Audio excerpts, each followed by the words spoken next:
Hello everyone, second day of Baharampur মেলা। তো second ডেতে আমি সত্যি কথা বলতে কি ছেলে মেয়েকে নিয়ে যাইনি।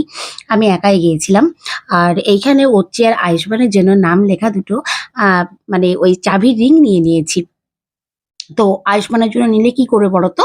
তখন মেয়েও বায়না করবে যে, "আমার জন্য কই, আমার জন্য কই?" যা নেবো দুটো করে নিতে হয়। আমার মনে হয় যে পিঠাপিঠি বাচ্চা কি টুইনস বেবি এইরকমই মনে হয়। অথচ ওরা ৬ বছর ৩ মাসের কিন্তু ডিফারেন্স ওদের মধ্যে। তো ১ম এই দেখতেই পেলে যে ওদের জন্য রিং নিয়ে নিলাম।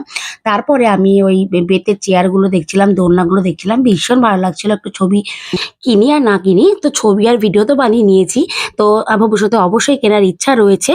আর মেলাতে সবচাইতে কমন যেটা হচ্ছে পাঁশকুড়ার চপ। ২ টো পাঁশকুড়ার চপ ২ টো ফ্লেভার এর নিয়ে নিয়েছিলাম। সেটা ছিল নারকেল আর পনিরের একটা আর মোচার চপ। তারপরে ব্রেক ড্যান্সে চেপে প্রচন্ড ভয় লাগছিল। আর মেলা থেকে কি নিলাম পরের ব্লগে শেয়ার করতে আসছি খুব তাড়াতাড়ি। তো আসার পথে ছেলে আর মেয়ে আর আমার জন্য বিরিয়ানি নিয়ে চলে এলাম। দেখা হচ্ছে নেক্সট ব্লগে। টাটা।